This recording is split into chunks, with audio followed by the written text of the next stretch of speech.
نحمده ونصلي على رسوله الكريم اما بعد فاعوذ بالله من الشيطان الرجيم بسم الله الرحمن الرحيم سيقول السفهاء من الناس ما ولاهم عن قبلتهم التي كانوا عليها قل لله المشرق والمغرب يهدي من يشاء الى صراط مستقيم صدق الله العظيم۔ اب یہ تحویل قبلہ کا مضمون براہ راست آ رہا ہے۔ اس کے لیے تمہیدی 2 رکوع ہم پڑھ چکے ہیں۔ حضرت ابراہیم کا تذکرہ جو معمار ہیں بیت اللہ کے، ابو الانبیاء ہیں، امام الناس ہیں، انہی کی ایک نسل بنی اسرائیل ہے، انہی کی ایک نسل بنی اسماعیل ہے۔ ان کا دین کیا تھا، اس کی بنیاد کیا تھی، انہوں نے اور خود ان کے پوتے حضرت یعقوب نے اپنی اولاد کو کس بات کی وصیت کی تھی، اب وہ اولاد مختلف پگڈنڈیوں پر چل کر کہاں کہاں پہنچ چکی ہے، یہ سارا پس منظر ہے اصل میں اس تحویل قبلہ کے لیے۔ اور تحویل قبلہ پر پورے 2 رکوع آ رہے ہیں۔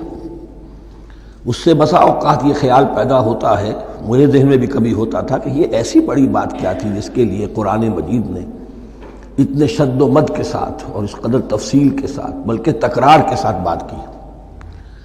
تو اصل میں اس کو یوں سمجھیے کہ ایک خاص مذہبی ذہنیت ہوتی ہے، اور وہ مذہبی ذہنیت یہ ہوتی ہے کہ اعمال کے ظاہر پر ان کی توجہ زیادہ مرکوز ہو جاتی ہے، اعمال کی جو روح ہے زیادہ اس کی طرف توجہ نہیں ہوتی۔ عوام الناس کا معاملہ یہی ہو جاتا ہے، ظواہر پر، رسومات پر، جو ظاہری شکلیں ہیں ان کی اہمیت، جو اصل دین ہے، روح دین ہے، جو مقاصد دین ہیں، ان کی طرف توجہ نہیں ہوتی۔ نتیجہ یہ ہوتا ہے کہ ظاہر میں ذرا سا فرق انہیں بہت محسوس ہوتا ہے، ذرا سا فرق ہو گیا، کسی نے رفع یدین کر لیا، قیامت آ گئی، معلوم ہوا یہ کوئی اور ہی آ گیا ہماری مسجد میں، یہ کون ہے، کسی نے آمین ذرا اونچا کہہ دیا، پھر قیامت آ گئی۔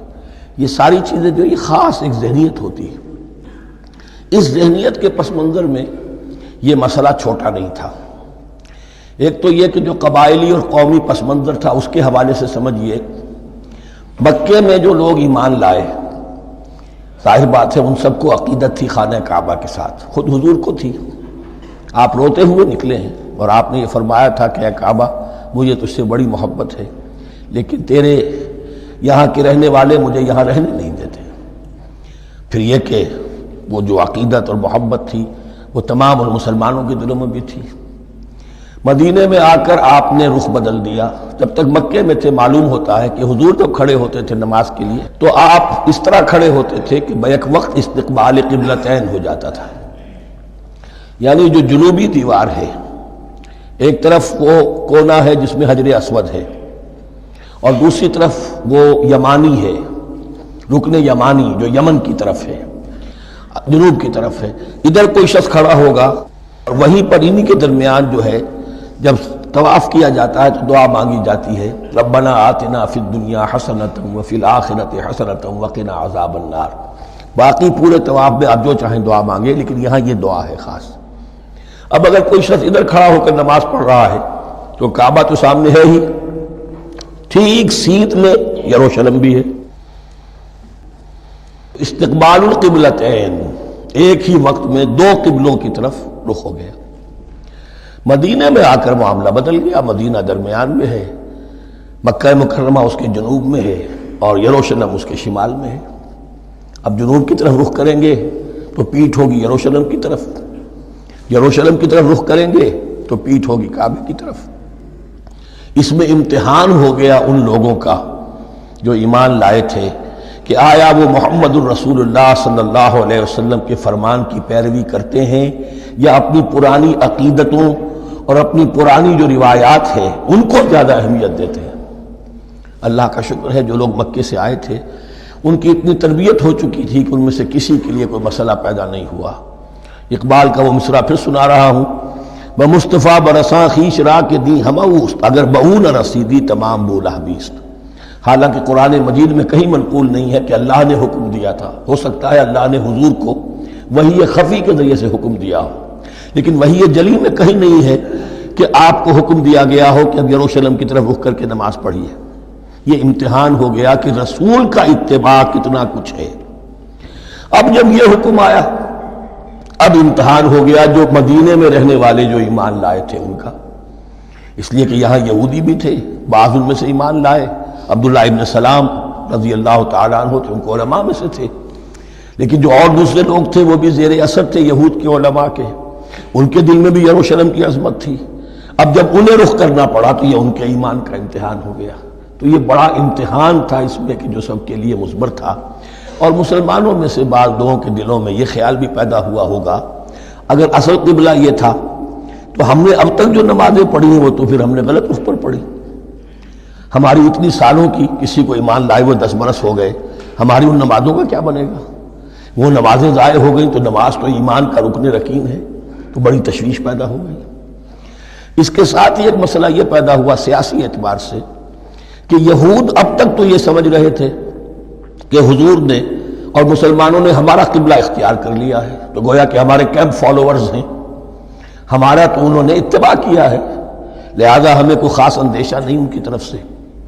لیکن اب جب قبلہ بدل گیا تو ان کے کان کھڑے ہو گئے کہ یہ تو پھر کوئی نئی اب ملت ہے اور نئی امت کی تشکیل ہو رہی ہے، لہذا ان کی طرف سے مخالفت جو تھی اس کے اندر شدت زیادہ پیدا ہو گئی۔ یہ سارے مضامین تھے کہ جو یہاں پر زیر بحث آ رہے ہیں۔ سَيَقُولُ السُّفَهَاءُ مِنَ النَّاسِ، بہت غیر معمولی ہے اس کا آغاز ہی اس آیت کا۔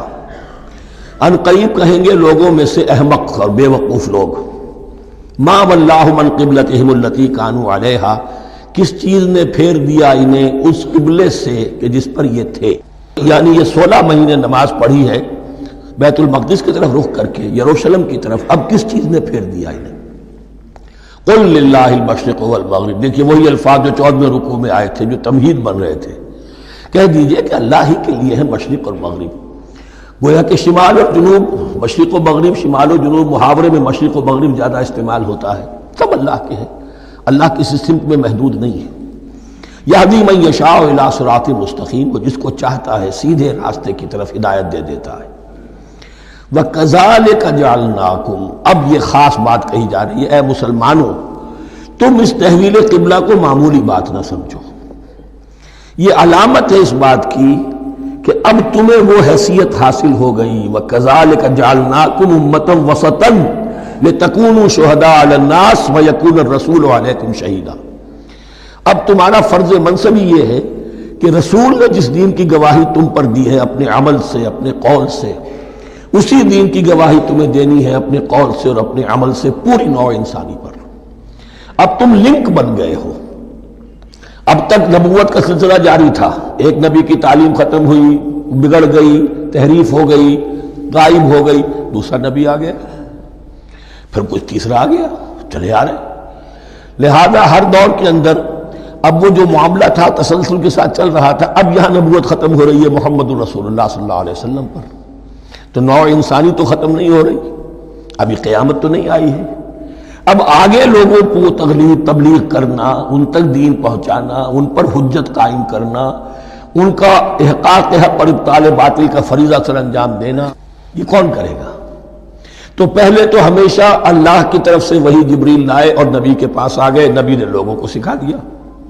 اب یہ کہ اللہ سے جبریل لائے محمد کے پاس، محمد نے سکھایا تمہیں، اور تمہیں سکھانا ہے پوری نوع انسانی کو، تو تم اب وہ درمیانی لنک ہو۔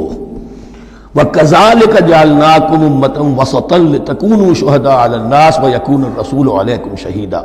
یہ مضمون زیادہ کھلے گا چل کر سورہ حج کی آخری آیات میں۔ اسی طرح سے مراد یہ کہ تحویل قبلہ ایک مظہر ہے اس کا، اس سے اب تم اپنی ذمہ داریوں کا اندازہ کرو، صرف خوشیاں نہ مناؤ، جشن نہ مناؤ، بلکہ یہ کہ یہ ایک بہت بڑی ذمہ داری کا بوجھ ہے جو تم پر آ گیا۔ کبھی ہم نے اپنے بندے محمد کے کاندھوں پر جب یہ بوجھ رکھا تھا تو ان سے بھی کہا تھا صلی اللہ علیہ وسلم، اِنَّا سَنُلْقِي عَلَيْكَ قَوْلًا ثَقِيلًا، اے نبی ہم آپ پر ایک بھاری بات ڈالنے والے ہیں۔ وہی بھاری بات بہت بڑے پیمانے پر اب تمہارے کندھوں پر آ گئی ہے۔ وَكَذَلِكَ جَعَلْنَاكُمْ أُمَّةً وَسَطًا لِتَكُونُوا شُهَدَاءَ عَلَى النَّاسِ وَيَكُونَ الرَّسُولُ عَلَيْكُمْ شَهِيدًا وَمَا جَعَلْنَا الْقِبْلَةَ الَّتِي كُنْتَ عَلَيْهَا، اور ہم نے نہیں قرار دیا تھا اس قبلے کو جس پر کہ اے نبی آپ پہلے تھے۔ یعنی یہ دو طرح کی بات ہو سکتی ہے، وہی خفی سے اللہ نے فرمایا ہو کہ اے محمد اب کچھ عرصے کے لیے یروشلم کی طرف رخ کر کے نماز پڑھو، وہی جلی میں نہیں ہے، اور یہ بھی ہو سکتا ہے یہ حضور کا اجتہاد ہو اور اسے اللہ نے قبول فرما لیا ہو، دونوں باتوں کا امکان موجود ہے۔ حضور کے اجتہاد پر اگر اللہ کی طرف سے نفی نہ آئے تو وہ گویا اللہ کی طرف سے۔ وما جعلنا القبلة التي كنت عليها الا لنعلم من يتبع الرسول وممن ينقلب على عقبيه، اور نہیں ٹھہرایا تھا ہم نے اس قبلے کو جس پر کہ آپ رہے ہیں مگر یہ جاننے کے لیے کہ کون ہے، یہ ظاہر کرنے کے لیے کہ کون ہے کہ جو اتباع کرتے ہیں رسول کا صلی اللہ علیہ وسلم، اور وہ کون ہے کہ جو اپنی ایڑیوں کے بل لوٹ جاتے ہیں۔ یعنی مدینے میں آ کر اگر کوئی مکے کا مسلمان کہتا صاحب یہ قبلہ مجھے قبول نہیں ہے، وہ واپس ہو جاتا، ایسا ہوا نہیں۔ اور اب جب مکے کی طرف رخ ہو گیا ہے تو کوئی انصار میں سے، کوئی مدینے میں جو ایمان لائے ان میں سے کسی نے کہا کہ ٹھیک ہے جی ہمارا قبلہ وہ تھا، اب آپ نے اپنا قبلہ بدل دیا، آپ کا راستہ اور ہمارا راستہ اور، نہیں، وہ تمام کے تمام مسلمان ان آزمائشوں میں کامیاب ہوئے۔ وَإِن كَانَتْ لَكَبِيرَةً إِلَّا عَلَى الَّذِينَ هَدَى اللَّهُ، اور واقعہ یہ ہے یقیناً یہ بہت بڑی بات تھی، اس طرح قبلے کے اندر تبدیلی قبول کر لینا آسان بات نہیں ہوتی، بڑا حساس مسئلہ ہوتا ہے، مگر ان کے لیے کہ جن کو اللہ نے ہدایت دی۔ وما کان اللہ لیضیع ایمانکم، اور اللہ ہرگز تمہارے ایمان کو ضائع کرنے والا نہیں ہے۔ ایمان سے یہاں مراد نماز جو ہے الصلاۃ عماد الدین، وہ جو تشویش ہو گئی تھی کہ ہماری ان نمازوں کا کیا بنے گا جو ہم نے 16 مہینے پڑھی ہیں بیت المقدس کی طرف رخ کر کے۔ وما کان اللہ لیضیع ایمانکم، اس وقت وہ حکم تھا رسول کا، وہ اللہ کے ہاں مقبول ہے، اس وقت یہ حکم ہے جو تمہیں رسول کی معرفت مل رہا ہے، اب تم اس کی پیروی کرو۔ ان اللہ بالناس لرؤوف الرحیم، یقیناً اللہ تعالیٰ تو انسانوں کے حق میں بہت ہی شفیق ہے اور بہت ہی رحیم ہے۔ قد نرى تقلب وجهك في السماء، معلوم ہوتا ہے خود حضور کو انتظار تھا اس فیصلے کا، اور معلوم ہوتا ہے کہ آپ پر بھی شاخ گزر رہا تھا یہ وقفہ کہ جس میں نماز پڑھتے ہوئے پیٹھ ہو رہی تھی بیت اللہ کی طرف، تو آپ بار بار آپ کی نگاہیں آسمان کی طرف اٹھتی تھی کہ کب وحی آئے، کب جبرائیل حکم لے کر آئے۔ قد نرى تقلب وجهك في السماء، اے نبی ہم نے آپ کے چہرے کا بار بار آسمان کی طرف اٹھنا دیکھ لیا ہے۔ فَلَنُوَلِّيَنَّكَ قِبْلَةً تَرْضَاهَا، اس آیت میں بڑی شفقت، بڑی محبت، بڑی عنایت ہے محمد الرسول اللہ صلی اللہ علیہ وسلم کے لیے اللہ کی طرف سے، تو ہم بدلے دیتے ہیں، پھیرے دیتے ہیں قبلہ جو آپ کو پسند ہے۔ ظاہر بات ہے کہ حضور کو جو محبت تھی اور جو بھی آپ کو ایک رشتہ قلبی تھا بیت اللہ کے ساتھ، فَلَنُوَلِّيَنَّكَ قِبْلَةً تَرْضَاهَا، ہم بدلے دیتے ہیں، بدل دیں گے قبلہ اسی طرف جو آپ کو پسند ہے۔ فَوَلِّ وَجْهَكَ شَطْرَ الْمَسْجِدِ الْحَرَامِ، تو بس اب پھیر دیجئے اپنے رخ کو مسجد حرام کے رخ پر۔ وَحَيْثُ مَا كُنْتُمْ، اور مسلمانوں جہاں کہیں بھی تم ہو، مدینے میں ہو یا کہیں اور ہو، مغرب میں ہو، شمال میں ہو، جنوب میں ہو، کہیں ہو، فَوَلُّوا وُجُوهَكُمْ شَطْرَهُ، تو اپنا چہرہ نماز میں اسی کے رخ پر پھیرو۔ وَإِنَّ الَّذِينَ أُوتُوا الْكِتَابَ لَيَعْلَمُونَ أَنَّهُ الْحَقُّ مِنْ رَبِّهِمْ، اور جن لوگوں کو کتاب دی گئی تھی وہ جانتے ہیں کہ یہ حق ہے ان کے پروردگار کی طرف سے۔ تورات میں بھی یہ مذکور تھا کہ اصل قبلہ ابراہیمی وہی تھا، اس لیے کہ یروشلم تو تعمیر کیا ہے حضرت ابراہیم سے کوئی 1000 سال کے بعد حضرت سلیمان نے۔ یہ جو بھی ہیکل سلیمانی ہے کم سے کم 1000 برس کا فصل ہے حضرت ابراہیم میں حضرت سلیمان میں۔ تو حضرت ابراہیم کا قبلہ کون سا تھا؟ تو وہ بھی مولانا امین احسن اصلاحی صاحب نے اردو میں ترجمہ کیا ہے مولانا حمید الدین فراہی کی کتاب کا، اور وہ بہت اہم ہے اس موضوع کو سمجھنے کے لیے۔ بہت سے مسلمان مفسرین نے بھی اس میں ٹھوکر کھائی ہے۔ ان الذین اوتوا الکتاب لیعلمون انہ الحق من ربہم وما اللہ بغافل عما یعملون، اور اللہ غافل نہیں ہے اس سے کہ جو وہ کر رہے ہیں۔ ولئن اتیت الذین اوتوا الکتاب بکل آیۃ ما تبعوا قبلتک، اے نبی آپ ان اہل کتاب کو اگر تمام دلائل بھی دے دیں گے، تمام نشانیاں بھی دکھا دیں گے، تب بھی یہ آپ کے قبلے کی پیروی نہیں کریں گے۔ وما انت بتابع قبلتہم، اور نہ ہی اب آپ پیروی کرنے والے ہیں ان کے قبلے کی۔ یہ تو لکم دینکم ولی دین والا معاملہ ہو گیا۔ وما بعضهم بتابع قبلۃ بعض، حد یہ ہے کہ یہ خود جو ہے آپس میں ایک دوسرے کے قبلے کی پیروی نہیں کرتے۔ یعنی نصارہ اور یہود اگرچہ یروشلم سب کا قبلہ ہے، لیکن عین یروشلم میں جا کر جو یہودی ہیں وہ مغربی گوشے کو اختیار کرتے تھے، مغرب کی طرف رخ کرتے تھے ہیکل سلیمانی میں، اور جو نصارہ ہے وہ مشرق کی طرف، اس لیے کہ حضرت مریم سلام علیہا نے جو اعتکاف کیا تھا مکاناً شرقیہ، وہ جو مکان تھا ان کا جہاں اعتکاف تھا، جہاں فرشتہ ان کے پاس آیا ہے، وہ ہیکل کے کسی شرقی گوشے میں تھا، تو انہوں نے عیسائیوں نے اسی کو اپنا شرقی گوشے کو قبلہ بنا لیا۔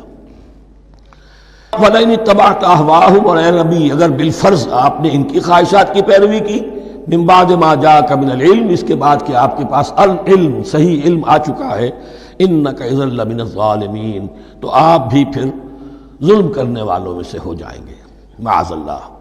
الذین آتیناہم الکتاب یعرفونہ کما یعرفون ابناءہم، جن لوگوں کو ہم نے کتاب دی یعنی تورات اور انجیل کے جو صحیح ماننے والے ہیں، یہ نکتہ یہاں نوٹ کر لیجئے، تورات اور انجیل کے ماننے والوں میں سے غلط کاروں کے لیے مجہول کا صیغہ آتا ہے، اوتوا الکتابہ، جنہیں کتاب دی گئی تھی، اور جو ان میں سے ٹھیک تھے صحیح رخ پر تھے ان کے لیے معروف کا صیغہ ہوتا ہے جنہیں کتاب ہم نے دی تھی۔ یہ انداز جو ہے معروف اور مجہول کا، یہ آپ دیکھیں گے کہ فرق ہوگا، جہاں ان کی کسی غلط بات کا تذکرہ ہوگا الذین اوتوا الکتاب، اور جہاں اچھی بات کا تو وہاں یہ کہ جو آتیناہم الکتاب، الذین آتیناہم الکتاب یعرفونہ کما یعرفون ابناءہم، وہ ایسے ہی پہچانتے ہیں اس کو۔ ہو کی ضمیر قبلے کی طرف بھی ہے، اور ہو کی ضمیر محمد الرسول اللہ کی طرف بھی ہے، ہو کی ضمیر قرآن کی طرف بھی ہے، ایسے پہچانتے ہیں جیسے اپنے بیٹوں کو۔ وَإِنَّ فَرِيقًا مِّنْهُمْ، اور یقیناً ان میں سے ایک گروہ وہ ہے لَيَكْتُمُونَ الْحَقَّ وَهُمْ يَعْلَمُونَ، جو جانتے بوجھتے حق کو چھپاتے ہیں۔ الحق من ربک، یہ حق ہے آپ کے رب کی طرف سے، فلا تکونن من الممترین، تو آپ ہرگز نہ بنے شک کرنے والوں میں۔ یہ حضور سے خطاب ہو رہا ہے، اور حضور کی وساطت سے اصل میں ہر مسلمان سے خطاب ہو رہا ہے، یہ بات ان سے کہی جا رہی ہے کہ اس میں کوئی شک اپنے پاس مت آنے دو، یہ تو حق ہے تمہارے پروردگار کی طرف سے۔